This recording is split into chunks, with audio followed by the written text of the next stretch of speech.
You have to ask yourself one question. Do I feel like it? Well, do you, punk?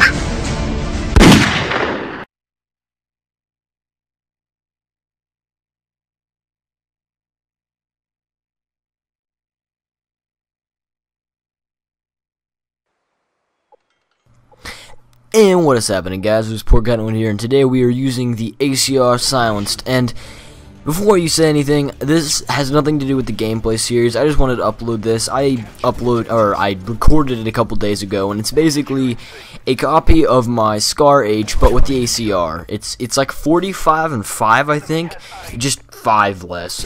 But still, this is a great gameplay, and there's some parts in here where I think these guys that we played were like, you know, like really bad. No, they were really bad. They were really bad at this game, because there's some parts where I'm just like, there's no way that that could have happened on a normal game, because this game is, I mean, I get with some players and I'm like, just how can you do that to me? That just doesn't seem humanly possible, that you can, you know, knife from 20 feet away. But you know, that's commando, you know, noob tube and all that crap. That's been pretty bad lately. It hasn't really been bad until now. It's kind of surprising. It's kind of depressing almost. Like I used to think this game was like done with all that, but now it's like starting to come back. But whatever, put that beside me. I'll still get gameplays, don't you worry. And I want to tell you something surprising. I got some Modern Warfare 3 gameplay. I know that kind of rolled off my tongue, and that scared me just after it rolled out my tongue, because that's pretty rare. I mean, having a Modern Warfare 3 gameplay, like, are you serious? Just no. That's just, especially for me, that doesn't seem possible. But no, it's not really, I wouldn't call it technically a gameplay. It's more of a awesome montaginess of a couple of stuff, and it's only one game mode, and it's the only game mode I can play, and that's Infected. Yeah, that game mode is so freaking fun. I mean, you can't really mess up in that game mode. It's just, it's not, you can't mess up. It's just, you're infected and you're not infected. You can't really worry about the spawn points, because everyone's usually using tactical insertions and all that stuff. So yeah, I mean, it just, whatever. That'll probably come up maybe next Wednesday. So something like that. It's pretty awesome. I'm gonna probably put some music in the background of it, and try not to get copyrighted, but you know, all that jazz and mas o menos. So anyways, guys, let's talk about something kind of weird, but kind of, I don't know. Like I said earlier in my last commentary, I'm kind of running out of things to talk about. I mean, I've ranted, I've talked about random stuff, I've talked about every part of my channel that I could possibly talk about. I mean, I'm really starting to run out of ideas, and I'll come up with some eventually. It's just there hasn't been anything happening in my life that's worth talking about for 10 minutes, you know. I mean, if I was one of those lower minute commentary dudes, then yeah, but I don't have short gameplays, because I don't play free-for-all.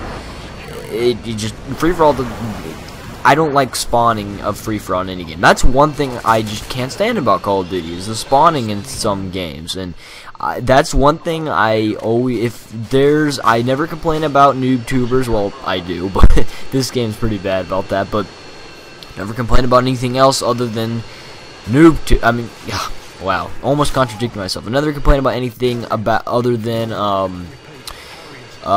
spawning, and free-for-all is just a clusterfuck, and that's all it is almost all the time. But I do actually have, surprisingly, one free-for-all gameplay with one of the guns for my whole gameplays with every gun. But once again, I'm getting off topic. I'm going to talk about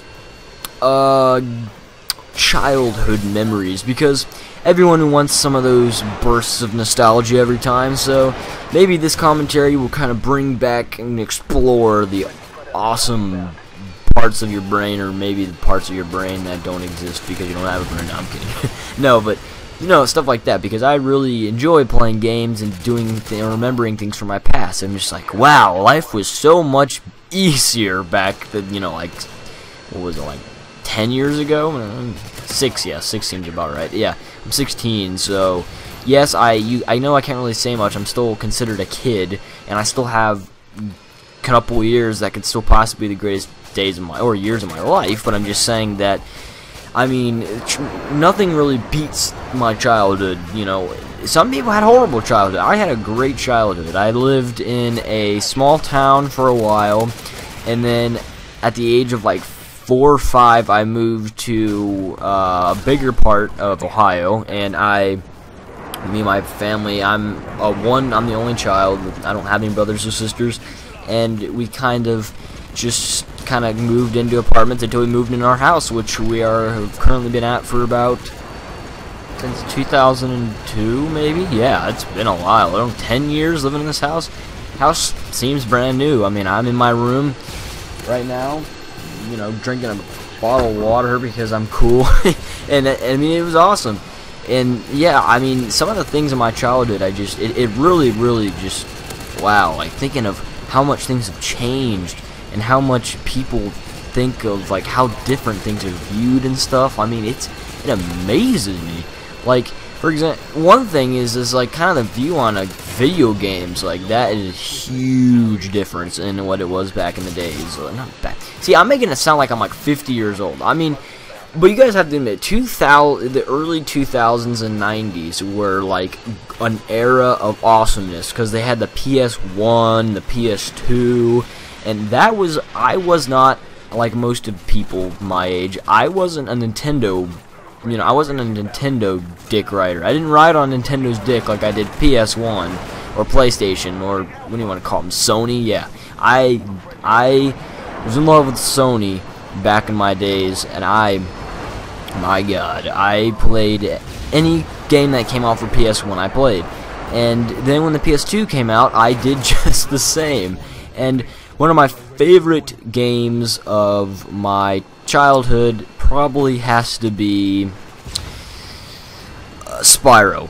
Why did I stutter there? No, Spyro. One of my favorite games of my childhood. Call me retarded, but like I said, views of video games have changed. It's gone from adventure kind of things to, you know, adventure exploring to this.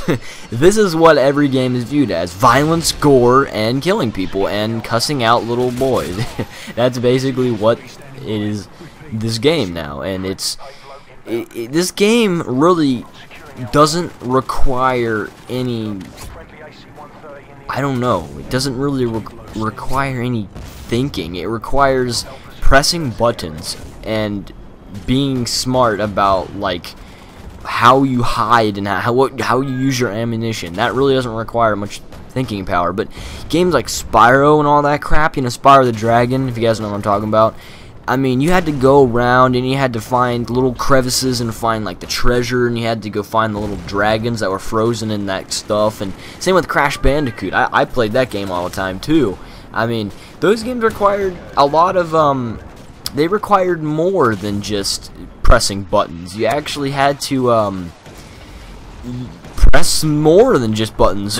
You had to press your own buttons to try to get you to freaking figure out parts of the game. Like, some parts of the game were just so challenging. Like, you had to, I mean, nowadays it's a lot easier, but when you're 5 years old, is a game going to be easy? No, a game is not going to be easy. And it just, that's the thing. I mean, unless you're a pro, and I know a lot of you might say, oh, well, I was always a pro. I played video games, and my dick was the size of a hoe. Wait, did I say hoe? I meant to say rope. I don't know where that came from. Maybe it's the lightning storm that's going on. It's messing with my brain or something, but I don't know. It was one of my, Spyro was just one of my favorite games, and I can't really explain it. The music especially. That music, you know, a lot of people have different parts of games that bring back the most nostalgic memories, and by far the music of Spyro the Dragon, the first one mostly, brings back just everything. I could just picture myself playing on my old green chair with my dad watching me as I freaking get frustrated over like falling down a cliff or something, you know. And just those are the memories of my childhood. And speaking of old games, I bought a I mean, it's not really old, it's not like freaking NES, but I mean, I bought the other day I mean, I don't know if this game's still popular. Like, the genre is still popular. Not genre, the title, that's the word. Anyone ever heard of Dynasty Warriors? I mean, it's where you're basically, I think it's Chinese, like the Chinese dynasties, like Wushu,